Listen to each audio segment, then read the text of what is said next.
Simon was upset because of not being able to celebrate Halloween with the rest of his friends. He had planned on sneaking out to go trick-or-treating with them, but he decided not to because if his dad caught him, he would be furious. Simon's dad, Jack, was the local sheriff, and he banned Simon from celebrating Halloween because last Halloween his wife Elizabeth burned in a fire in the local town hall. There was a Halloween party going on there at the time. Simon's dad was giving him his usual speech. You are not going to go trick-or-treating, you're not going to be watching scary movies, and you are not going to be reading any scary stories. Do you understand? Halloween is banned from this house. Now I am going to have to go out on patrol, and unfortunately the local idiots make this the busiest night of the year, so don't give Sammy any trouble while she's babysitting you. Simon agreed, and Jack went outside to his car to start what would be a busy night ahead. Sammy looked at Simon and said, "Geez, I thought my dad was strict." Simon said, "You have no idea how strict he is." Sammy felt sorry for Simon not being able to celebrate Halloween and go trick-or-treating with his friends. So she said, "Look, if you want you can watch a horror movie that I'm watching at 9. At least you can get into the Halloween spirit by watching a scary movie." Simon said, "No thanks," and he walked up to his room. He opened a notebook and started writing a scary story. Jack was driving along the road when he pulled on the brakes. He couldn't believe his eyes.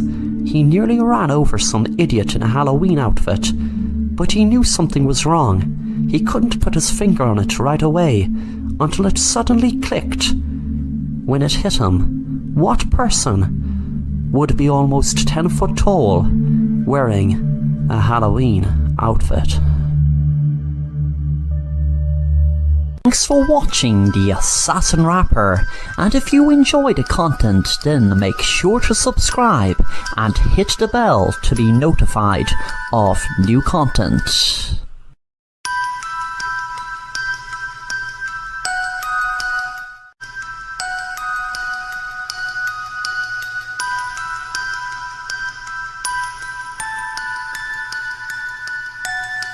Jack backed right away and drove down the street, not sure of what he saw, but he knew that it was moving and was alive, but couldn't believe anything that size could be human. He then thought to himself, could it be some teenagers playing a trick on him, using a few of them up on a ladder inside some outfit?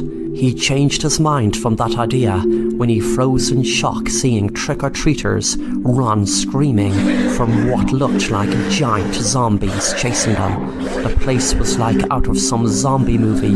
When it finally hit him, he drove straight home, and when he got into his house he said to Sammy, "Where is Simon? Where is he?" She said, "He is up in his room. Why? He didn't move from his room all night." A few seconds later, Jack entered his bedroom, and sure enough, Simon was writing. Jack shouted, "Stop writing!" Sammy was standing by the door now also, wondering what was happening. Jack explained, "Simon, your mom didn't die by accident in that fire. What I mean is, it wasn't just a random accident. Your mom had some curse. I'm not sure how she got it, but her mom before her had it also. For some reason, what they write as a story happens in real life. You needed a Halloween story for school, and your mom wrote one for you. She was drunk because I admit I was giving her a hard time, but she thought she was doing a great thing writing you that story. It was even after Halloween because she would have wrote it on Halloween, but she didn't have a clue she was so drunk. Anyway, she would not have dreamt of writing in that diary when she knew it was cursed and when she knew everything would happen in real life. But she was drunk. She hadn't a clue what she was doing. But I want you to know, Simon, this wasn't your fault. None of it was your fault. But please do not ever write in that diary again. All I know is that that notebook is evil. She went there that night to save people. She saved everyone's life but her own. She burnt in that fire, telling everyone there would be a fire. She waited there until everyone was out. but only on Halloween night in a certain notebook. What did you write? Whatever you wrote will happen in real life. It's a curse, especially on Halloween. Suddenly Jack burst into flames. Simon and Sammy screamed. None of the room caught on fire, but his dad was lying burnt to a cinder on his bedroom floor. Simon wished he never ever wrote a Halloween story. Thanks for watching The Assassin Rapper, and if you enjoy the content, then make sure to subscribe and hit the bell to be notified of new content.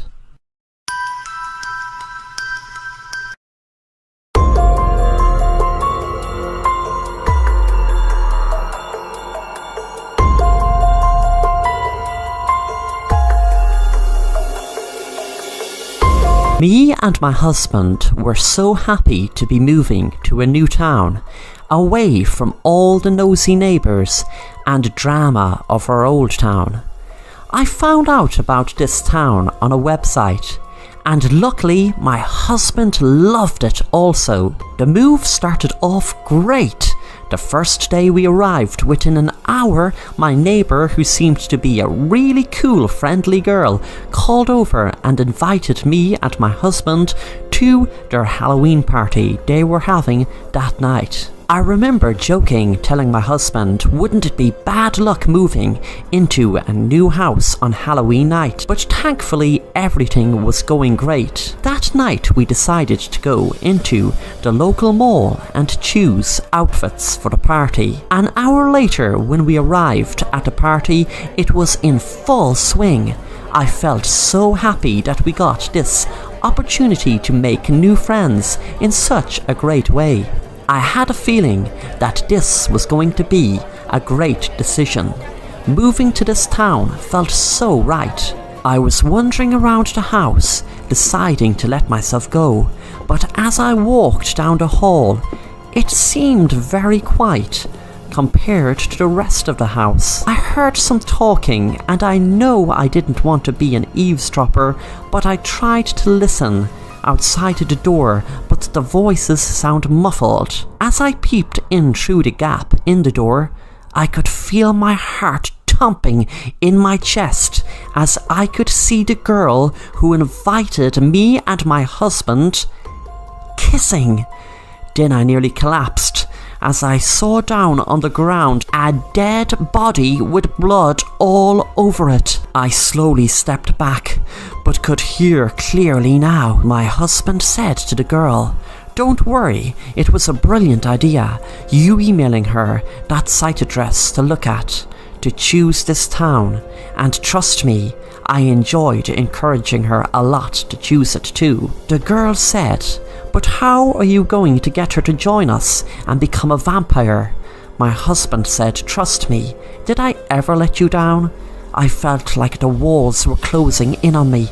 I couldn't register what was happening. It all seemed so crazy. I knew I had to get out of the house, but as I turned, all I could see was a man smiling at me with blood rolling out of his mouth.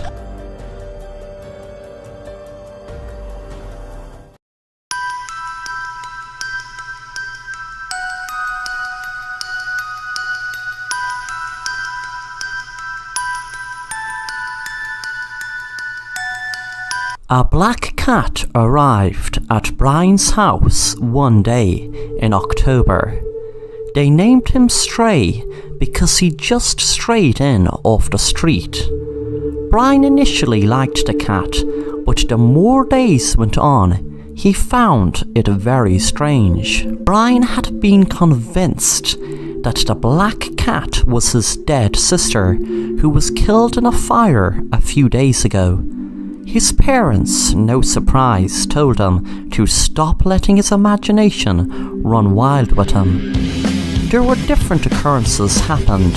First, he knew that his sister Susan hated him playing music loud, and one day when he had his radio loud, the black cat walked up and put it off. The next strange thing that happened was when he walked into her room, the black cat was sitting next to her diary, as if the cat was reading it. Brian was watching a movie on Halloween night, and they had candles around the room for decoration, with pumpkins, etc. Suddenly the cat went mad and jumped, knocking all the candles, which caused a fire in the room. Within seconds the room caught fire, and by the time the fire brigade came, the room was gutted. Nobody was injured, but Brian was wondering, was the cat Susan letting them know that she perished in the fire? His parents still didn't believe him until something so horrifying happened that his parents went into shock while he rang the police. The black cat was standing in front of a girl, and the girl was Brian's dead sister. He thought he was seeing a ghost until his sister spoke to him. "Brian, I am not your sister, nor I never was. Your parents kept me prisoner in this house for years without anyone knowing I was here.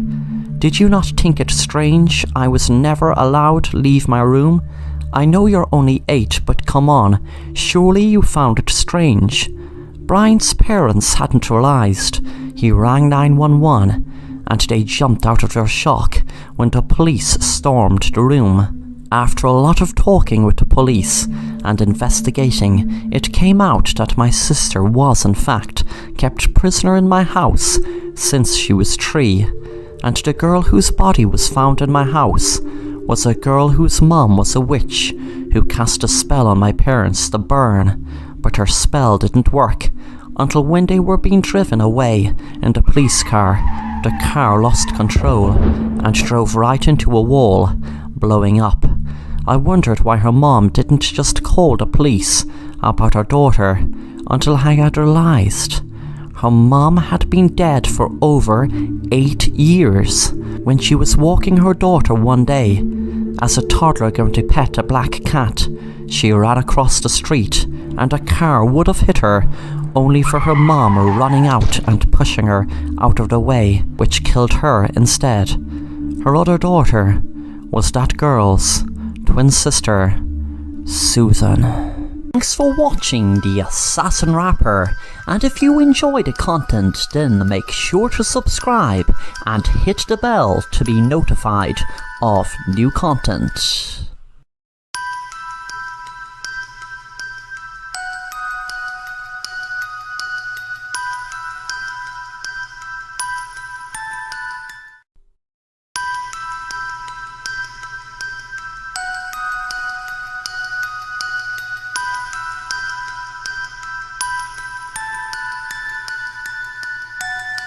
Jerry was 8 years old when he was in class one day, as usual drawing his favourite types of cartoons. They always were horror cartoons.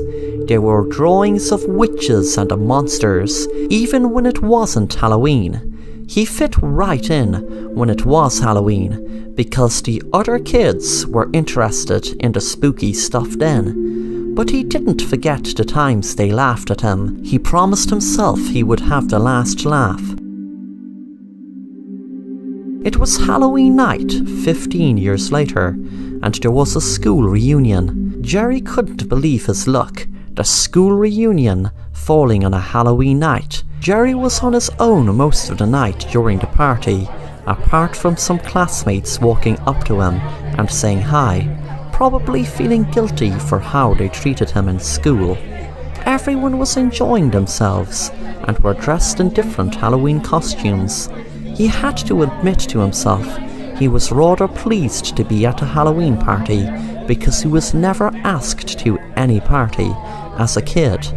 When the party was over and they were outside of the school was when Jerry shot them, saying to himself, "You were laughing at my crayon drawings. Now I'll be laughing at your chalk outlines." The next morning, Jerry smiled, looking at the crime scene tape and chalk outlines of where he shot them dead. Thanks for watching The Assassin Rapper, and if you enjoy the content, then make sure to subscribe and hit the bell to be notified of new content.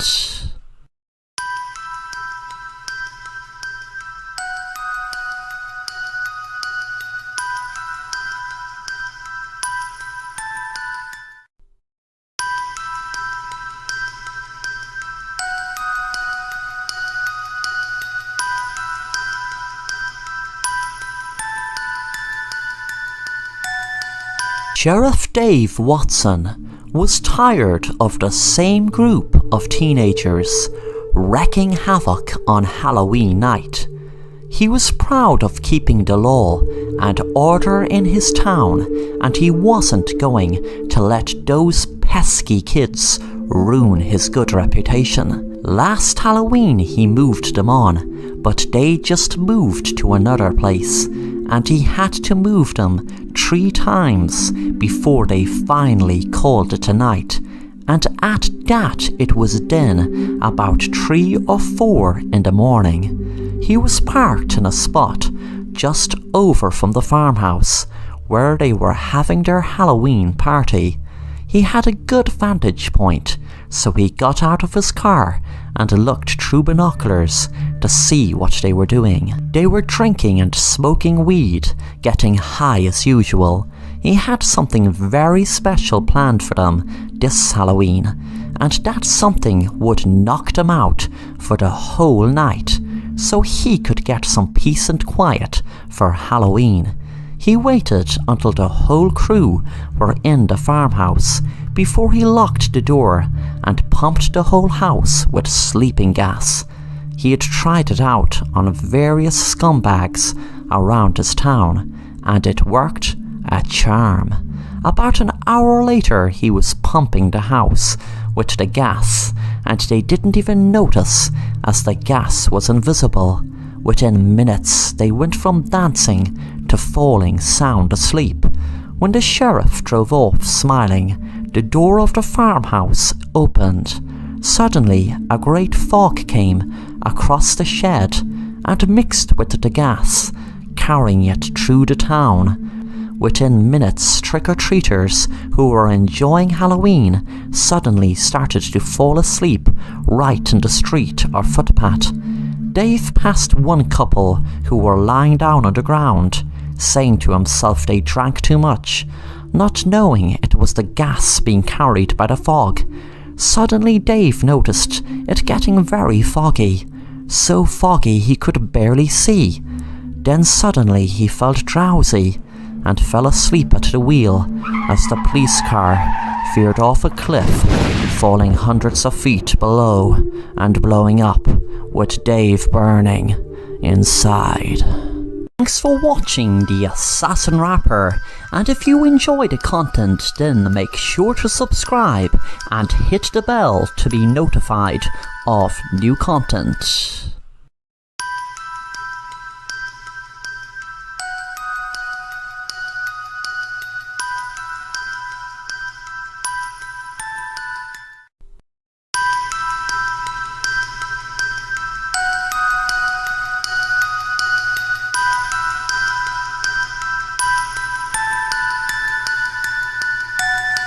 It was Halloween night and everyone was having so much fun.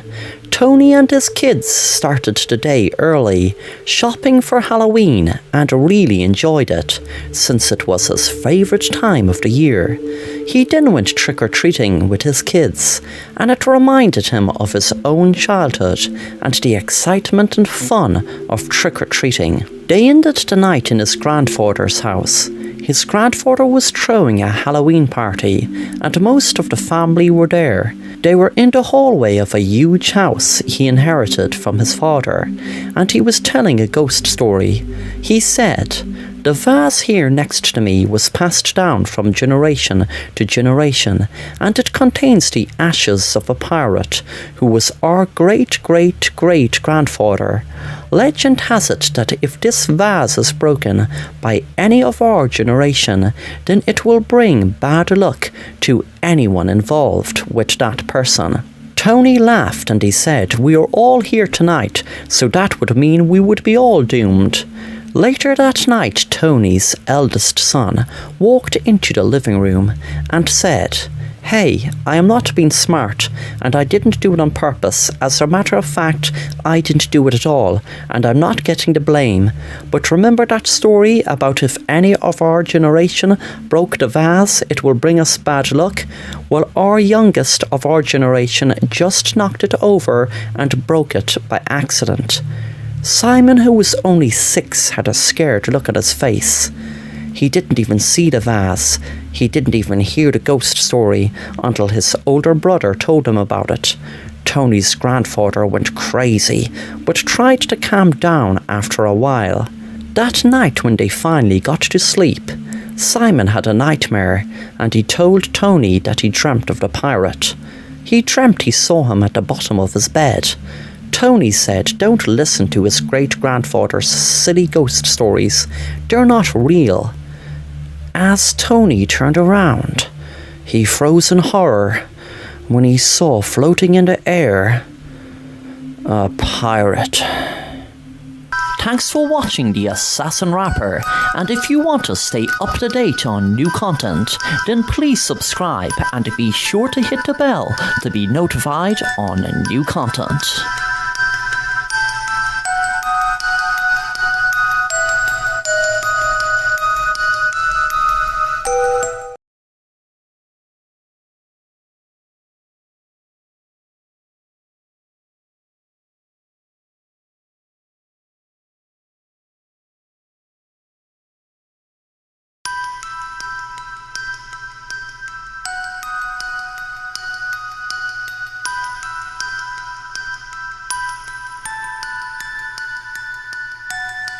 Sharon was always scaring her little sister Nora with different stories about monsters. One night Sharon purposely lost track going home and made sure they ended up having to walk through the graveyard. When they were walking through the graveyard, Sharon was telling one of her fabricated stories to frighten Nora.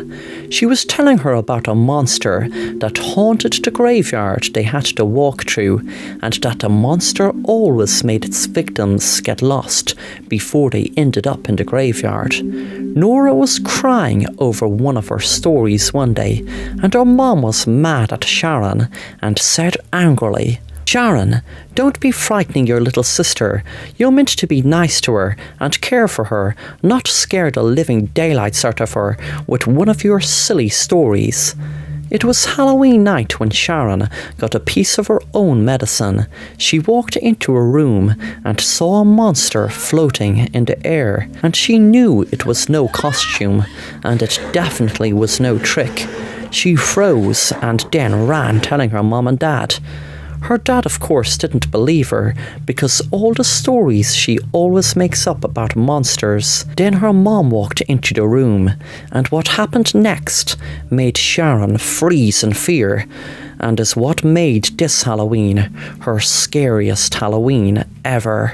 Her both parents turned into monsters right in front of her eyes, and they turned back to like they were before. She was speechless. Her dad said, "Sharon, your little sister isn't ready to know the truth yet, but for some reason since we came to Earth, you always were curious about monsters. We are viewed as monsters by humans, so we have to keep it a secret, but I'm hoping your obsession with monsters will end now that you know the truth, and nature will teach you how to deal with how unique you are. We don't know anyone else like us, but we came from another planet." With that, Sharon woke up sweating, thanking God it was just a dream. It seemed so real. She promised herself she would never ever tell another stupid made-up story about a monster ever again to her little sister, and to anyone for that matter. Suddenly her sister walked into the room and had a story that was a monster story, and one that was true, and one that frightened Sharon to the core. And it ended with Nora saying, "I'm not afraid of monsters anymore, Sharon, because all our family are monsters." And with that, Nora changed into a monster. Thanks for watching The Assassin Rapper, and if you want to stay up to date on new content, then please subscribe and be sure to hit the bell to be notified on new content.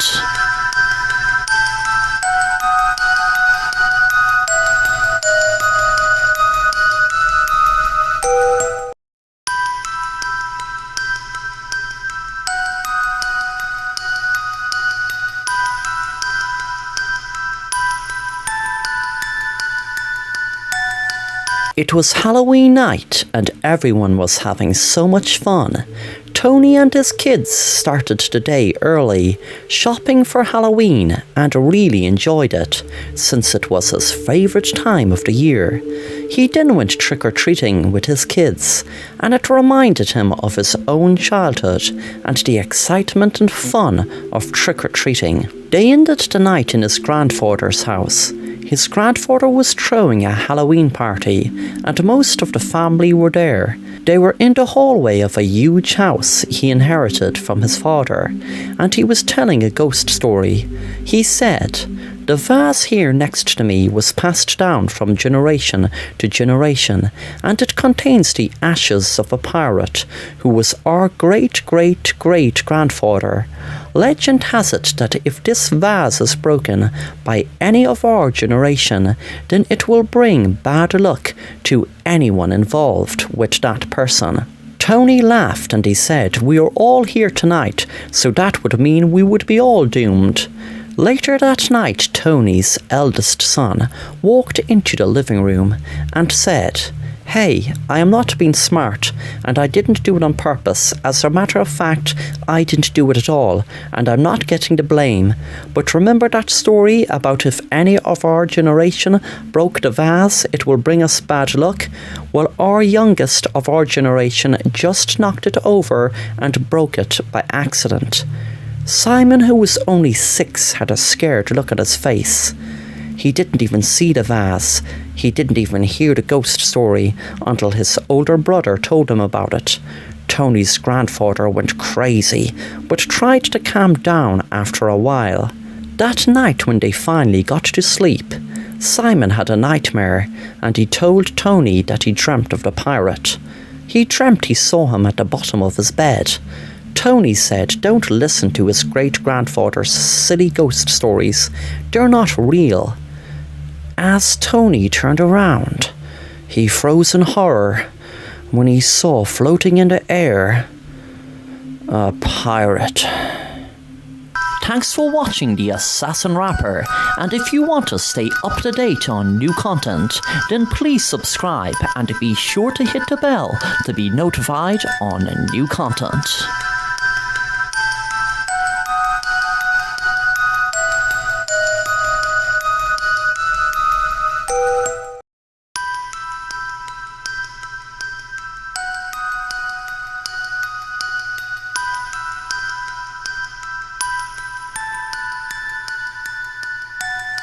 Joe was out trick-or-treating with his friends and 2 brothers and sisters. They went out trick-or-treating in the daytime and kept going until it was dark.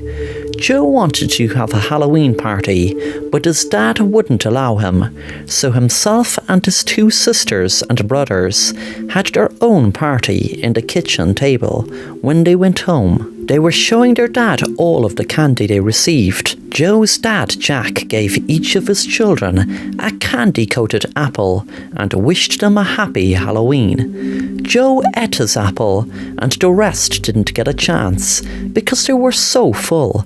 It was getting late, and suddenly Joe felt sick. The ambulance was called, and unfortunately Joe died hours later. Joe's autopsy had showed results of cyanide poison, and later were found in the apples that the rest of the family didn't eat.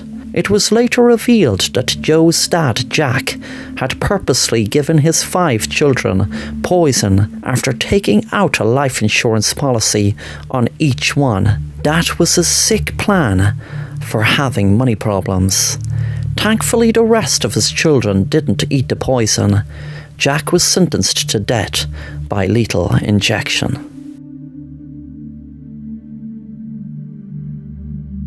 Thanks for watching The Assassin Rapper, and if you want to stay up to date on new content, then please subscribe and be sure to hit the bell to be notified on new content.